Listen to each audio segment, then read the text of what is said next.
Почитувани граѓани, почитувани медиуми, во собраниска процедура е ставен невиден и скандалозен предлог закон, кој представува еден од низата опасни и антидржавни потези на министерот Панче Тошковски. Целосна партизација на полицијата преку рушење на кариерниот систем. Никола Груевски и Сашо Мијалков се мали деца за тоа што Тошковски сака да го направи со безбедносниот систем. Со предложениот закон за полиција, Тошковски има намера да спроведе целосна партизација на полицијата.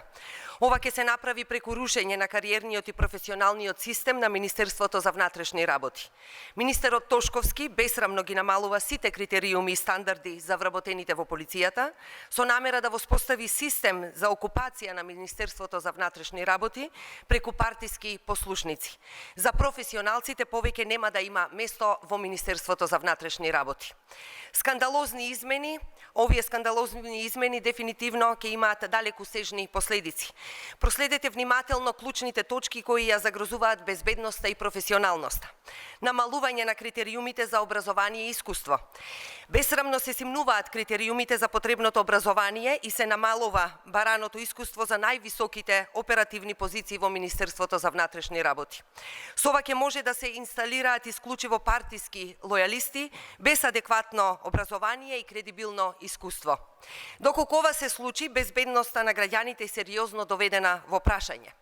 Наместо Тошковски да биде чувар на редот, тој злонамерно го руши безбедносниот систем, окупирајќи клучна институција на државниот суверенитет.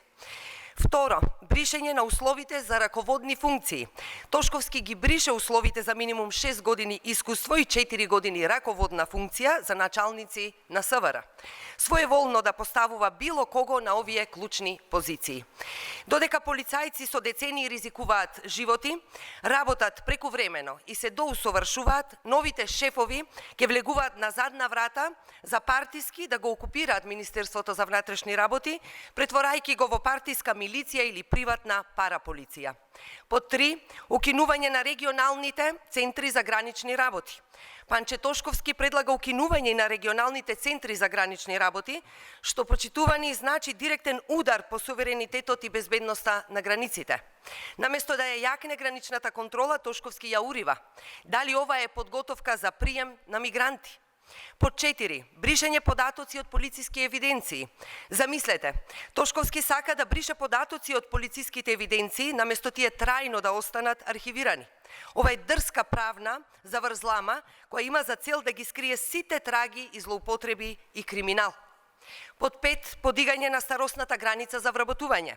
Панче Тошковски ја подига старосната граница за вработување во полицијата на 30 години. Со ова се елиминираат младите професионалци и се отвара простор за вдомување на партиски кадри кои не ги исполнуваат критериумите. Под 6. Најскандалозно. Бришење на член 19 амнестија за осудени лица.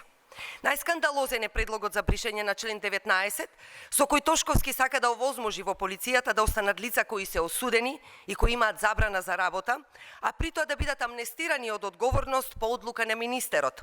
Министерот Панче Тошковски има расипана намера своеволно да ги амнестира сите прекршители на внатрешните правила и процедури.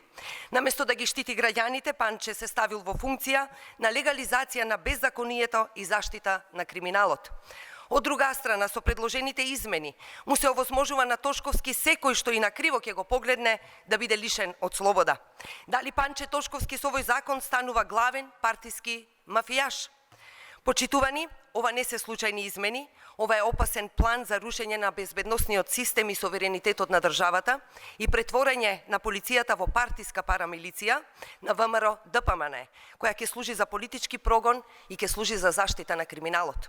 СДСМ остро се спротивставува на овој атак врз професионализмот во полицијата и врз безбедноста на државата. Бараме веднаш и итно да се повлечат сите спорни измени. Полицијата мора да биде сервис на граѓаните, а не услужна дејност на партиска мафија. Ви благодарам.